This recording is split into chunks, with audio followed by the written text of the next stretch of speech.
Hello, I'm Nathan Loynes, and in this video I'm going to talk you through a handful of examples which illustrate the different types of questions we can use when interacting with others or in particularly supporting clients. If you'd like to look into this in more depth, I've suggested a reference here from the socialworkportal.com. If you choose not to use that online resource, which is easily accessible, you might choose to look into academic resources that maybe explore teachers' use of questioning and different types of questions in the classroom, or the use of different question types within different and specific fields of therapy and counselling. Although I think the social work portal website that you can see there is a really good broad example and contains a multitude of questions which I cannot do justice to in this short video. So it would be tempting to think that by asking a question, it's simply a case of inflecting the voice at the end of a statement. However, the way in which we structure a question can have implications for the type of question, or rather the type of answer that we receive. Probably naturally, you might already use many of these following question types unconsciously. And because it intuitively feels right to use a certain question type at that particular moment. However, we can choose to use certain question types more deliberately or consciously in order to steer our communication with others in a particular direction. However, do bear in mind the ethics, values, and reasons you might have for wanting to steer a communication in a particular direction. So as I say, there's only a handful of these that I'm going to talk you through. Do have a look elsewhere for a more varied range of examples. The whole point of this video is to really inspire you to get to think about questions in a much more deep and broad manner. Closed or polar questions generally invite a one-word answer, such as yes or no. For example, do you drive, or did you take my pen?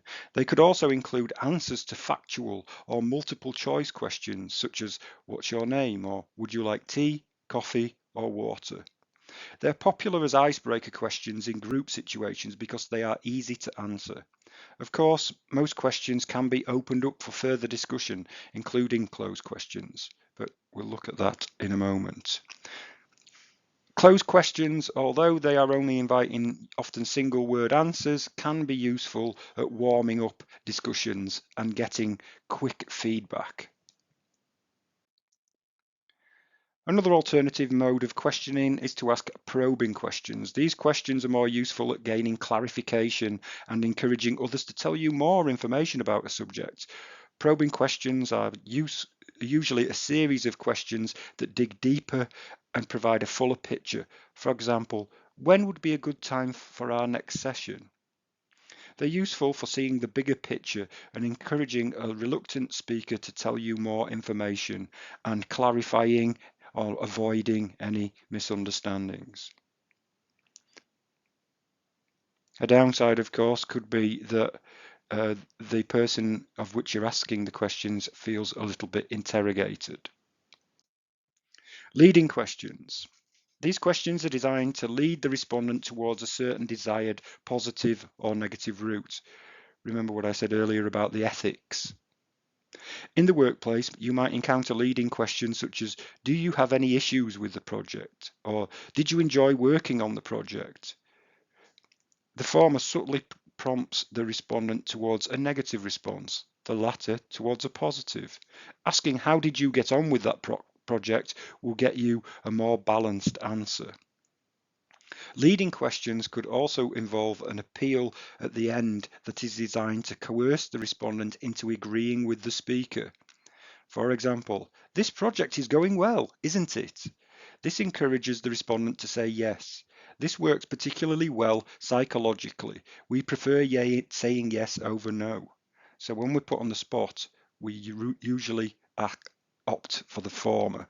In other words, we have an inbuilt desire to acquiesce or agree.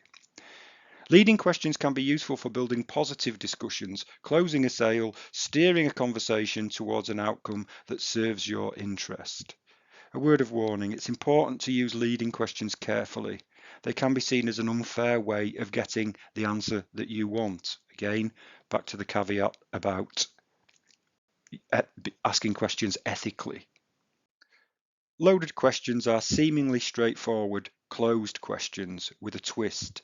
They contain an assumption about the respondent.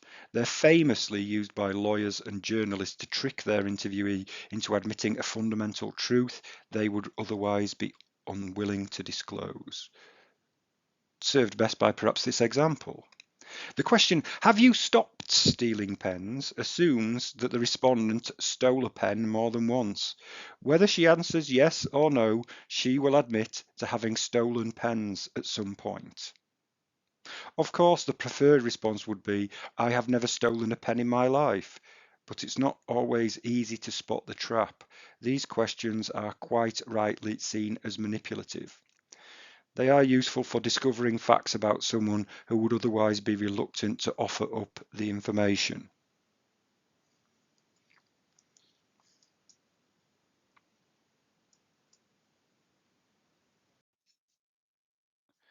As with a funnel, these questions begin broadly before narrowing to a specific point, or vice versa. For example, when meeting someone new, we usually begin with a specific closed question such as what's your name and what do you do, before broadening out the funnel into more open-ended questions such as why did you choose to be a firefighter, or as you become more comfortable talking with each other. The reverse is also true by beginning with broad questions before honing in on something specific. It is often used when questioning witnesses to gain the maximum amount of information about the person or situation. For example, what do you do for a living? Do you work nights? Did you see the breaking? Was there more than one person? And so on. I think in that example, it mirrors what we often do in the classroom when teaching, that we make a broad assessment of the level of understanding that is going on in the room before narrowing down onto the specific learning points that we want to emphasize. Also, funnel questions can be used to diffuse tension. Asking someone to go into detail about their issue distracts them from their anger and gives you the information you need to offer them a solution, which in turn calms them down and makes them think something positive is being done to help them. Funnel questions can be useful for building relationships, discovering very specific information, as in my teaching example, and also for diffusing arguments. Recall and process questions. Recall questions require the recipient to remember a fact. For example, what's 7 times 7? Or where did you put the keys? Or what's your login password? Process questions, on the other hand, require the respondent to add their own opinion to their answer. These type of questions can be used to test the respondent's depth of knowledge about a particular topic. For example, what are the advantages of asking a closed question? Or why are you the right person to lead this project? Again, we can see examples of how these might be used in teaching, whereby you're also making an assessment on what the respondent or student might need to learn and identifying gaps in their knowledge. They're useful for encouraging critical thought and in-depth evaluation of a subject in tests, interviews, and discussions. Rhetorical questions. These are a different beast altogether because they don't really require an answer. They're simply statements phrased as if they were questions to make the conversation more lively or engaging for the listener, who is drawn into agreeing with you. For example, isn't it nice working with such a friendly team is more engaging than this team is friendly, which doesn't require any mental participation from the respondent. Rhetorical questions are often used by coaches or public speakers for effect, to get the audience thinking and agreeing. In this way, they're a not too distant cousin from the leading question. Just be careful of using rhetorical questions in written assignments. Usually the reader, a tutor, will think that you are trying to manipulate their process of thought. It is better in terms of writing assignments not to use rhetorical questions, rather make the point as an honest statement. Rhetorical questions are useful for persuading people and building up mental engagement. As I said at the start of the video, a video like this can't serve as a definitive account of all the question types we might use and their likely effects on respondents, but hopefully it has provided a handful of examples which might spark your curiosity. What I think is important is that we acknowledge that we have a range of different question type tools at our disposal to assist us at more effectively helping others. The saying garbage in equals garbage out applies to our poor choices around question types. Hence, it's not just a case of asking questions, but asking the right questions at the right time. The order in which we ask our different kinds of questions can influence the manner in which our interactions develop, or in some cases don't develop. Asking questions is not just a forensic exercise at finding out information.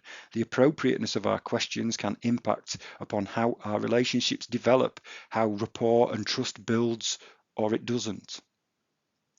Asking the right kind of question operates in tandem with another special skill, effective listening. And we can have a look at resources elsewhere to explore that topic in more depth. Thanks for listening.